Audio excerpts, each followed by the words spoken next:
Muchos años después, frente al pelotón de fusilamiento, el coronel Aureliano Buendía había de recordar aquella tarde remota en que su padre lo llevó a conocer el hielo. Macondo era entonces una aldea de 20 casas de barro y caña brava construidas a la orilla de un río de aguas diáfanas que se precipitaban por un lecho de piedras pulidas, blancas y enormes como huevos prehistóricos. El mundo era tan reciente, que muchas cosas carecían de nombre, y para mencionarlas había que señalarlas con el dedo. Todos los años, por el mes de marzo, una familia de gitanos desarrapados plantaba su carpa cerca de la aldea, y con un grande alboroto de pitos y timbales daban a conocer los nuevos inventos. Primero llevaron el imán. Un gitano corpulento, de barba montaraz y manos de gorrión, que se presentó con el nombre de Melquíades, hizo una truculenta demostración pública de lo que él mismo llamaba la octava maravilla de los sabios alquimistas de Macedonia.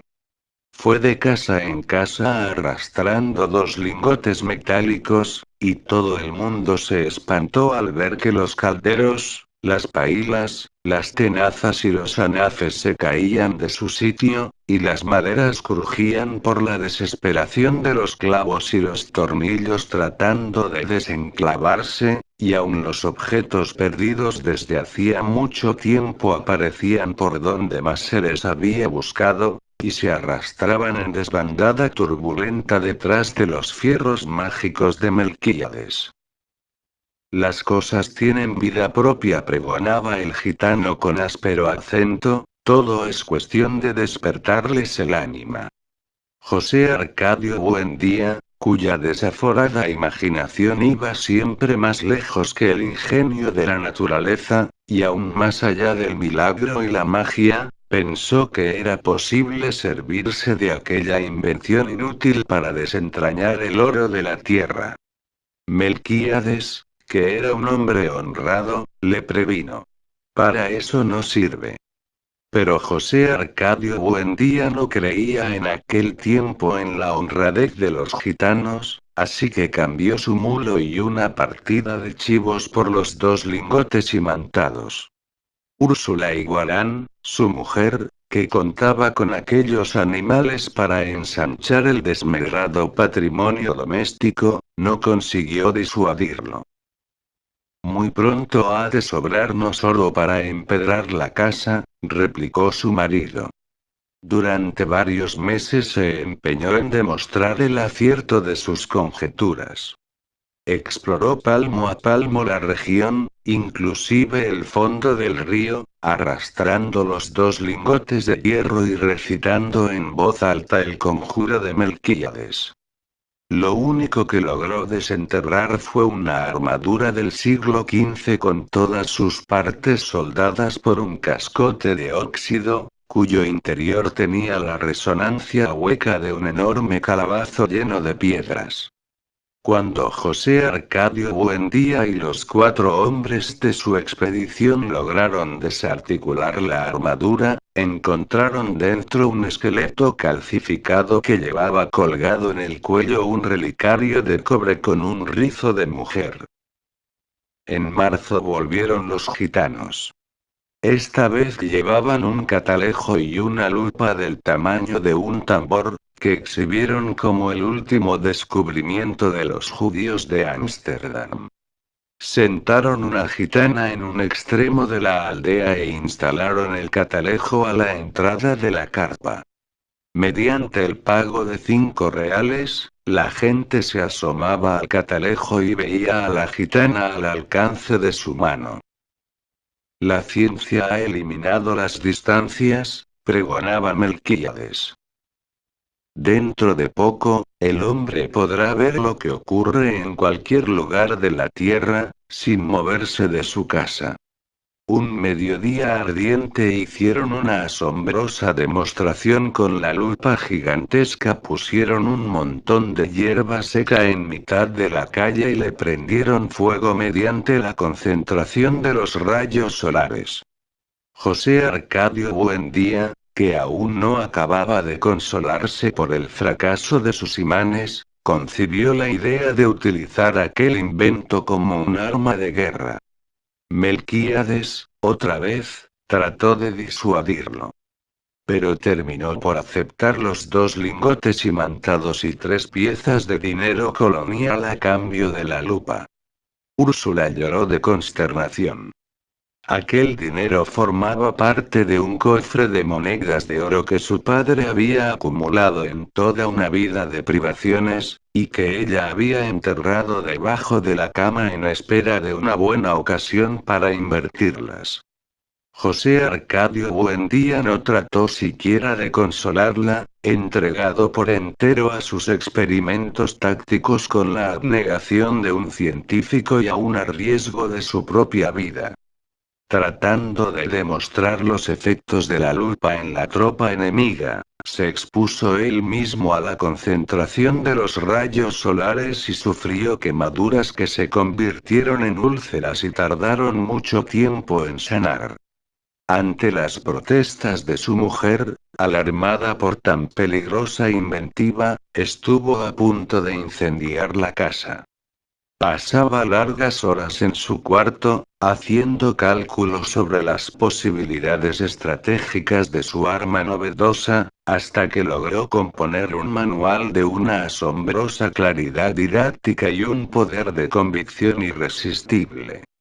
Lo envió a las autoridades acompañado de numerosos testimonios sobre sus experiencias y de varios pliegos de dibujos explicativos, al cuidado de un mensajero que atravesó la sierra, se extravió en pantanos desmesurados, remontó ríos tormentosos y estuvo a punto de perecer bajo el azote de las fieras, la desesperación y la peste, antes de conseguir una ruta de enlace con las mulas del correo.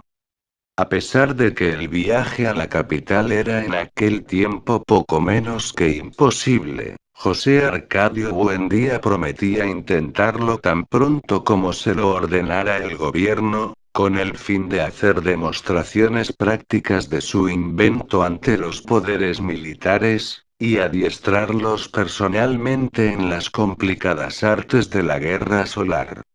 Durante varios años esperó la respuesta. Por último, cansado de esperar, se lamentó ante Melquíades del fracaso de su iniciativa, y el gitano dio entonces una prueba convincente de honradez. Le devolvió los doblones a cambio de la lupa, y le dejó además unos mapas portugueses y varios instrumentos de navegación. De su puño y letra escribió una apretada síntesis de los estudios del monje Hermann, que dejó a su disposición para que pudiera servirse del astrolabio, la brújula y el sextante. José Arcadio Buendía pasó los largos meses de lluvia encerrado en un cuartito que construyó en el fondo de la casa para que nadie perturbara sus experimentos.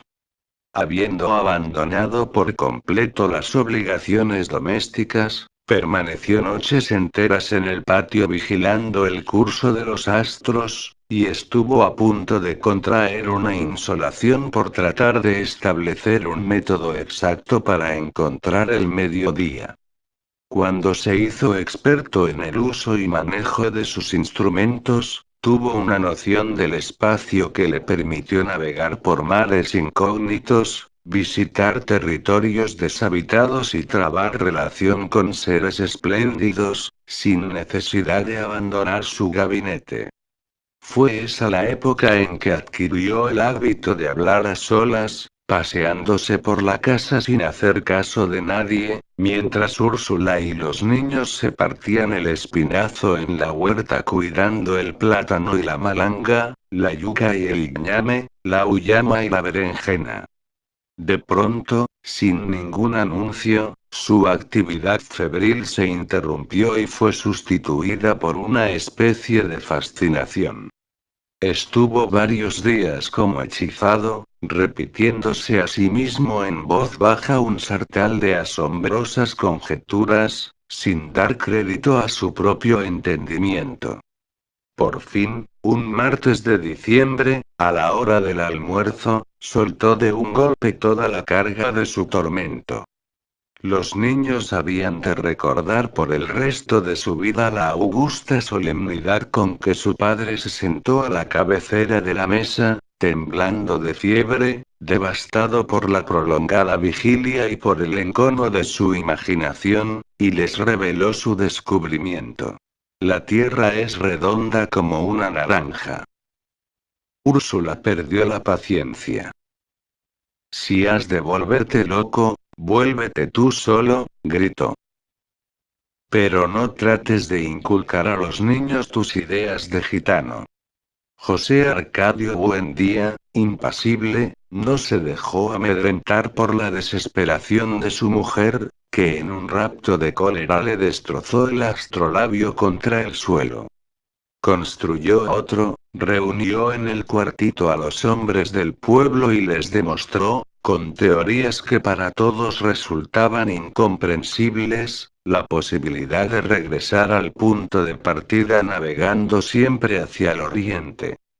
Toda la aldea estaba convencida de que José Arcadio Buendía había perdido el juicio, cuando llegó Melquíades a poner las cosas en su punto. Exaltó en público la inteligencia de aquel hombre que por pura especulación astronómica había construido una teoría ya comprobada en la práctica, aunque desconocida hasta entonces en Macondo, y como una prueba de su admiración le hizo un regalo que había de ejercer una influencia terminante en el futuro de la aldea, un laboratorio de alquimia.